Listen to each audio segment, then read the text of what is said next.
Hello and welcome to another edition of Executive Corner Expert Talks. I'm James Preston, and for this Expert Talk, I'll be shining the spotlight on Cemoh, formerly known as Paper Planes.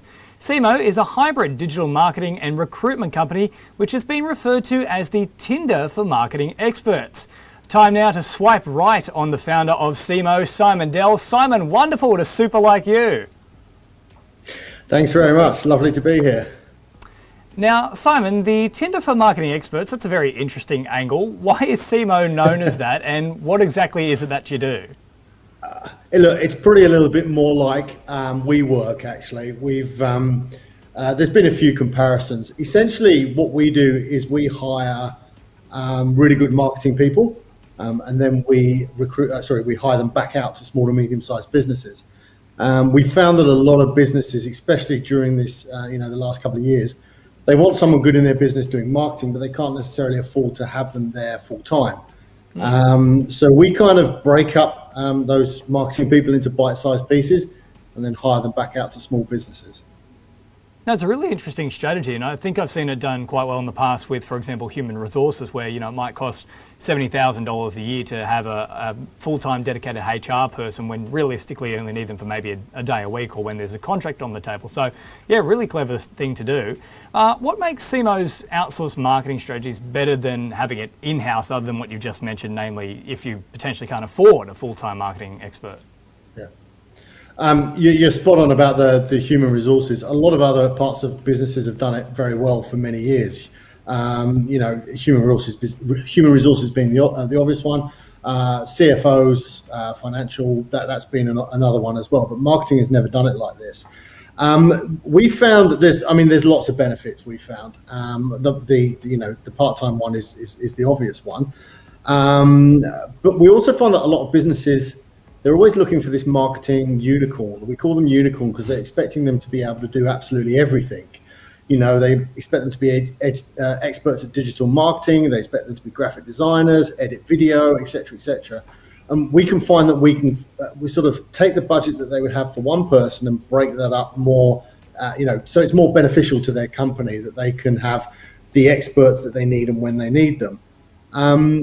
I guess the other thing is we do use the word outsourced a lot, but essentially all of our Cemohs actually go and work inside the business. They are there, sat at a desk with the owners, with the business owners, learning about their business and, becoming essentially a part of the team. So probably the last thing to sort of say, the last benefit is that all the staff are actually employed by us. So it's within our interest to make sure that they're good. We're continuing to upskill them. We're continuing to train them, and we're allowing them, which we think is one of the best things, is that they're all starting to talk to each other. So they're all learning from each other, and they're all getting ideas from each other. Well, Simon, in some ways you seem to be acting as an intermediary. So in that sense, how are you finding and procuring all this talent? Obviously, there's a bunch of spaces which you've mentioned there, whether it's graphic designer or they might specialise in social media management or digital marketing. How do you find these people and then obviously from there push them out to the right places?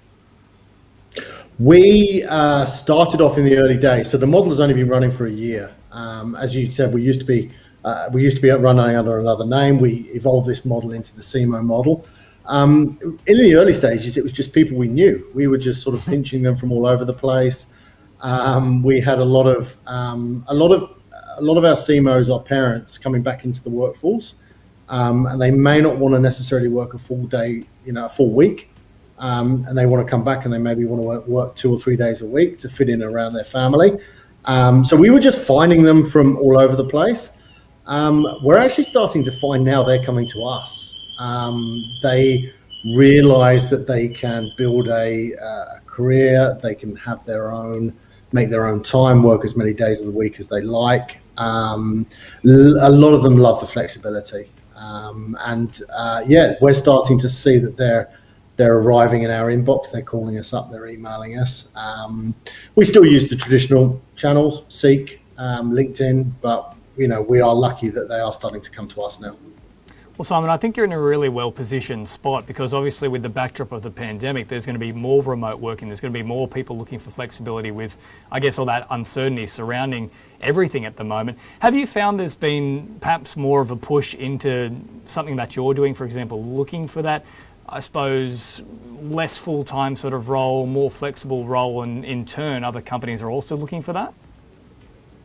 Yeah, I think so. I mean, I think that change in the lifestyle. I mean, I hate using the expression the gig economy because I really don't want to feel like we are part of that, even though we probably are.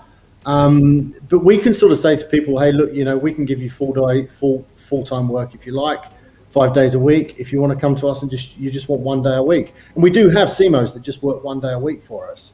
And we do have some that work 5 days a week for us. And obviously, laws within Australia mean that if they work 5 days a week for us, that eventually after a certain amount of time, they will become full-time employees.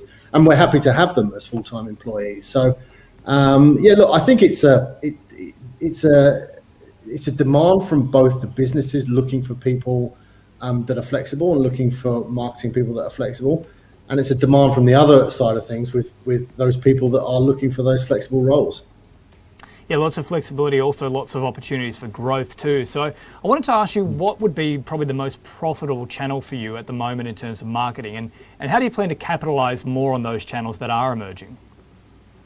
The interesting thing for us has been, because it is a new model in the marketing space, it requires a level of explanation early on. A lot of people, you mentioned at the start about us sort of being recruitment. We've kind of shied away from using the word recruitment because we're not technically recruiters. Recruiters would generally, place someone in a business on a permanent basis, whereas we still employ them. So we're actually more labour hire. In fact, we have a labour hire license here up in Queensland. We'll be looking for labour hire licenses in other states as we expand. But our most profitable channel, marketing channel, ironically, has not been marketing. It's actually been sales. We make a lot of outbound sales calls. We effectively knock on a lot of doors, because that allows us to have the opportunity to explain what we do. And if we get that chance to explain what we do, it's amazing the amount of businesses that sort of turn around and go, well, what a great idea that is. And then the next thing they say is, why is nobody else doing that? And, look, it's a huge opportunity. If I did say that there was one marketing channel that we were getting the best results from, we do a lot of mentoring. We're lucky to be part of a government organisation that does free mentoring out to small to medium-sized businesses in Queensland. I've been part of that for coming up to 4 years now. It is me exchanging my time and my business partner exchanging our time to mentor people and mentor business owners has had a massive effect. We've met a huge amount of business owners, and then some of them have come on to be clients of ours. Well, Simon, I think you're 100% right. I mean, the very first thing I thought when I was having the chat at the very beginning of this interview is, why aren't more people doing this? As I mentioned, I've heard it with HR, but I've never heard it with marketing. Yeah. So as I say, I think you're very much a pioneer in this space. So you also mentioned there that you're up in Queensland. Where are your different offices located? Is it just there, or are you sort of scattered all over the place? No, we've just the head office is in Brisbane. We're just in the process of putting an office down on the Gold Coast. We wanted to test the model on the Gold Coast because it is disassociated with us in Brisbane.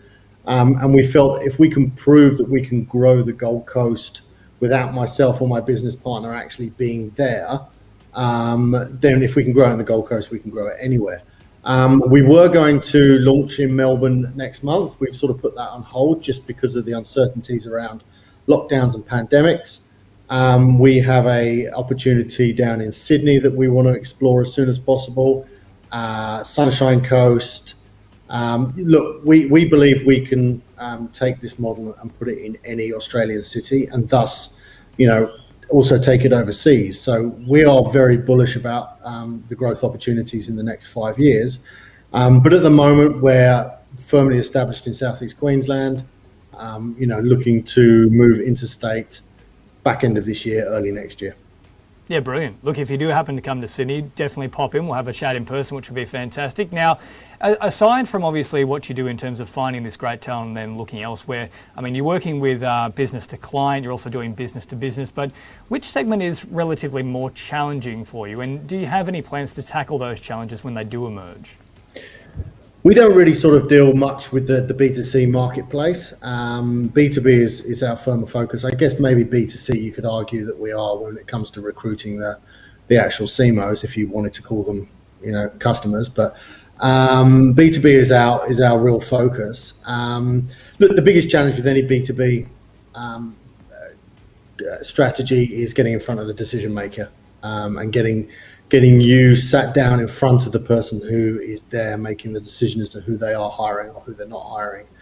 That will always be, has always been the challenge and will always be the challenge. And we find that, and I suspect this is the same for many B2B customers out there, is that the moment that you do get sat in front of the customer, your opportunity to convert increases absolutely, exponentially. And so when businesses are looking to take on one of your CMOs, which, by the way, I love that you call it, it's almost as if they're part of the family, so that's excellent. Yeah. But when they're looking for one of your CMOs, so to speak, what do you put forward in front of that potential business? Is there a portfolio of work? How exactly do you sell it to the business? Generally what we're doing, and this is one of the challenges for us as a business, it's this matchmaking, and this is where perhaps the Tinder analogy comes in well.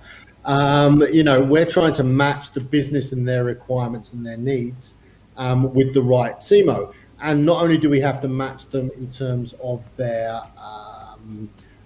skills and their abilities, but we also have to match them in terms of personality, the industries that they've worked in.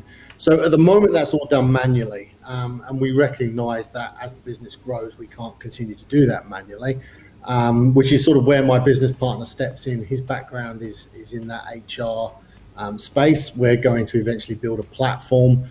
Maybe we will be swiping right or swiping left on people, but what we generally do is go back to the business. We get a requirement, we get an understanding of what they need, and then we come to them with two. We generally find two CMOs is the right amount. Any more than that, they tend to, I believe that less is more when it comes to choice. So if we can give them two CMOs that are very much aligned with what they need, it makes their decision making so much easier. And it's interesting that you mentioned the name, the CMO. We do call them CMOs. We kind of have this, fanciful belief that maybe we can actually kind of own that name and maybe make that into a word that people use, So people go, small businesses goes, well, I've got a lawyer, I've got a human resources person, I've got a bookkeeper, and I've also got a CMO. That's, long-term goal. Maybe it becomes part of the vocabulary, but, fingers crossed, that's kind of what we're trying to do with it. See, now you started that, you'll probably get human resources people trying to go, I'm a humo. You've never heard of that, but no, we're not going down that road at all. That's not going to happen. But look, I think you raised a really interesting point as well in terms of matching personality. It's probably not something that I had initially thought of. Obviously, it's something you can kind of gauge a little bit when you're doing interviews, but when you've got such a large group of people, you really can specialise. I think that would give you quite a competitive advantage. But yeah, you're right. I mean, you wouldn't be sending, for example, someone who's a vegan out to go and do social media work for a butchery, for example. It just wouldn't work. Absolutely, so, yes. Have you found that it's been a real selling point for what you do?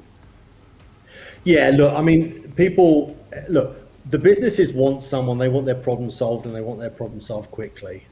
If they know that we're putting that effort in to find the right person, that's a huge selling point for us. Essentially, we want to get to the position where a business might call us on a Thursday afternoon and say, hey, look, we need someone in our business, that we can send them two options on a Friday. They might have a quick Zoom chat with them. And then that person starts with them, the following week on the Monday or the Tuesday. But you're right. We do need to get that personality match really as accurate as we possibly can. What does help is the more experienced our CMOs are, and we've got CMOs. We've got junior CMOs that sort of came out of university a few years ago, but we've got some CMOs, senior ones, that have been in the industry for 10, 15, 20 years. We've got three CMOs with MBAs. they're much more able to adapt to certain personalities and certain circumstances with the clients. So we like them because they can manage the client closely and adjust their personality to deal with the client's personality as well. Yeah, brilliant. Now, look, Simon, just before I let you go, you've sort of touched on this yourself already in terms of near-term plans and what's in store for the future. I know you're looking at potentially new offices, for example, but if you could go into a bit more detail about exactly what maybe the next 5 years looks like for Cemoh, and also where we can find everything that you're doing. Look, we actually have a 5-year plan. It's probably the first time in my career, and I'm 47 years old now, and I've never written a plan that far out in my life. But I have actually put together a 5-year plan now that we accumulate in potentially a float on the ASX or selling out to a bigger or something like that. Look, we've been growing at 8.5% month on month since we launched. Wow. Which was about 3 years ago. In the last 12 months, we've been growing at 12%. If we can keep that rate up, and there's no reason to say we can't keep that rate up. I mean, resources and people are our biggest challenge, but there's no reason to suggest we can't keep that up. We fully believe that in 5 years' time, we could be hitting, a 9-figure revenue business. We want to be across Australia. We want to be across New Zealand. We want to look at North America, Europe. Look, there's no reason this model can't work everywhere else. And our big challenges, as I say, are resources, are people. We need more Cemohs. And really for the next 12 months, one of the other challenges is building up our senior team, our leadership team. We've got some great people on board.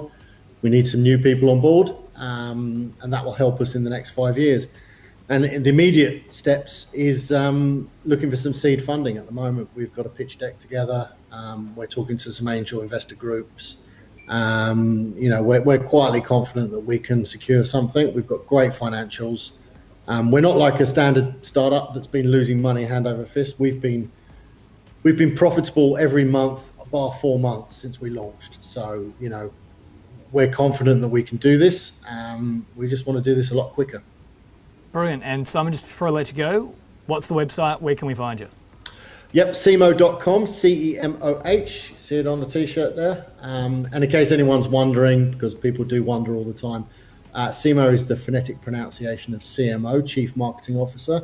So that's where the name came from. We were very fortunate 2 years ago to secure a 5-letter domain name in a .com, which most people will know is very, very rare. So, we were lucky to have that, and this is what we're taking forward now. Well, Simon, you mentioned it just a little earlier, potentially floating yourself on the ASX. I'll have to keep you on my IPO watch list because I'm sure there are big things in the pipeline for Cemoh. But look, great to chat. Thanks so much for joining us. Thank you very much for your time. It's been a pleasure. Well, that is Simon Dell, founder and CEO of Cemoh. And if you missed any part of that interview or you'd like to check out the rest of our Expert Talk catalogue, just head across to 𝐊𝐴𝐚 Media's YouTube channel. That's it for now. I'm James Preston for 𝐊𝐴𝐚.